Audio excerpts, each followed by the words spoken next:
I would say good morning, but it's afternoon.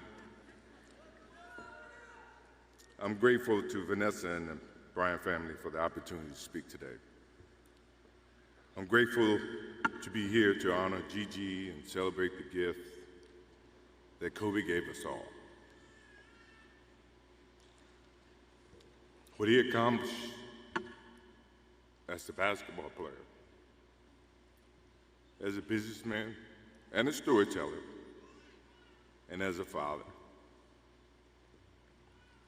In the game of basketball, in life, as a parent, Kobe left nothing in the tank. He left it all on the floor.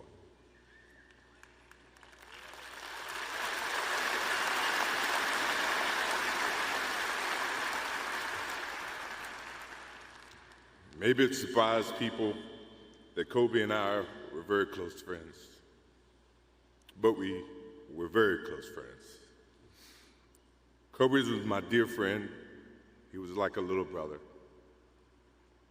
Everyone always wanted to talk about the comparisons between he and I just wanted to talk about Kobe.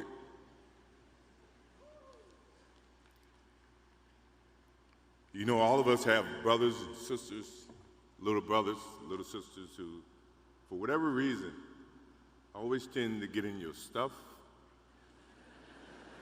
your closet, your shoes, everything. It was a nuisance, if I can say that word. But that nuisance turned into love over a period of time, just because the admiration that they had for you as big brothers or big sisters. The questions, the wanting to know every little detail about life that they were about to embark on. He used to call me, text me, 11:30, 2:30, 3 o'clock in the morning, talking about post-up moves, footwork, and sometimes the triangle. At first, it was an aggravation.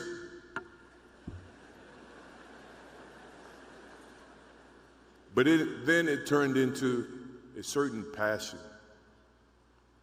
This kid had passion like you would never know. And it's an amazing thing about passion. If you love something, if you have a strong passion for something, you would go to the extreme to try to understand or try to get it. Either ice cream, Cokes, hamburgers, whatever you have a love for. If you have to walk, you would go get it. If you have to beg someone, you would go get it. What Kobe Bryant was to me was the inspiration that someone truly cared about the way I played the game or the way that he wanted to play the game. He wanted to be the best basketball player that he could be. And as I got to know him, I wanted to be the best big brother that I could be.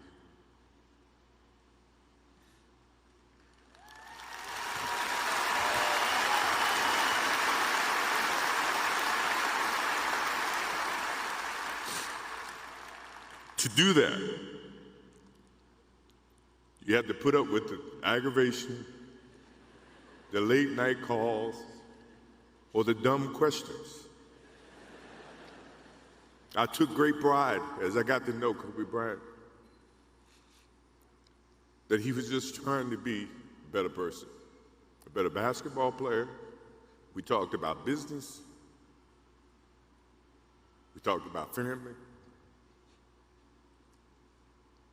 We talked about everything. And he was just trying to be a better person.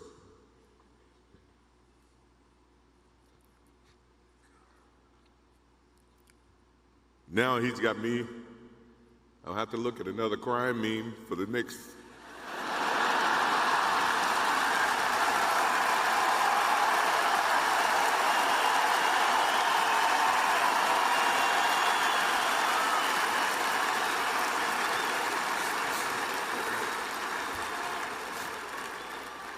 I told my wife I wasn't going to do this because I didn't want to see that for the next 3 or 4 years.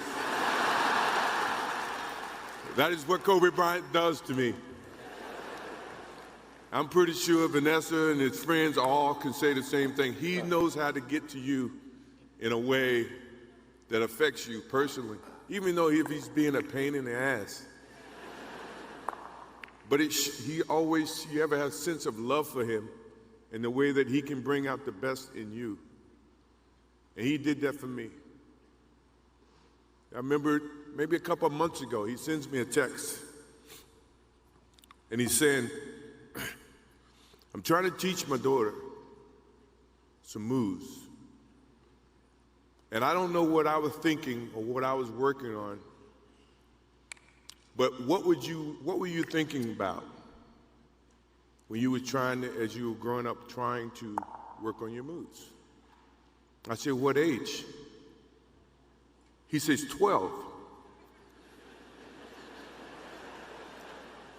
I said, 12, I was trying to play baseball. He sends me a text back saying, laughing my ass off.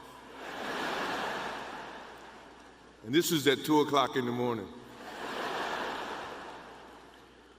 But the thing about him was we could talk about anything that related to basketball, but we can talk about anything that related to life. And as we grow up in life, rarely have friends that we can have conversations like that. Well, it's even rare when you can grow up against adversaries and have conversations like that. I went and saw Phil Jackson in 1999 or maybe 2000. I don't know when Phil was here in LA. And I walk in and Kobe's sitting there. And the first thing, I'm in a suit. First thing Kobe said, did you bring your shoes?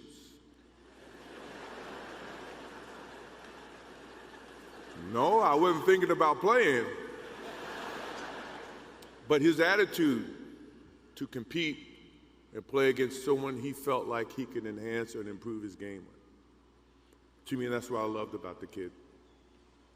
Absolutely loved about the kid.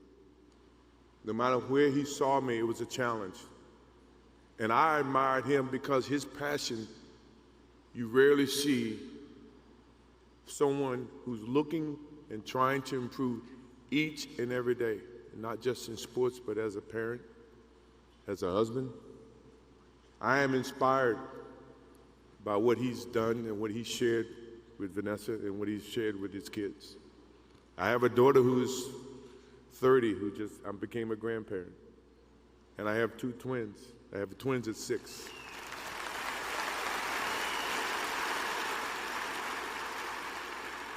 I can't wait to get home to become a girl dad and to hug them and to see the love and the smiles that they bring to us as parents. He taught me that just by looking at this tonight, looking at how he responded and reacted with the people that he actually loved. These are the things that we will continue to learn from Kobe Bryant.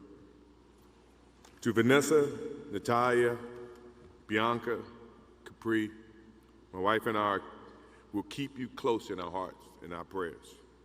We will always be here for you, always. I also want to offer our condolences and support to all the families affected by this enormous tragedy.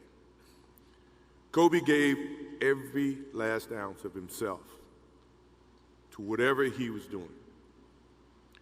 After basketball, he showed a creative side to himself that I didn't think any of us knew he had. In retirement, he seemed so happy. He found new passions, and he continued to give back as a coach in his community. More importantly, he was an amazing dad, amazing husband, who dedicated himself to his family and who loved his daughters with all his heart.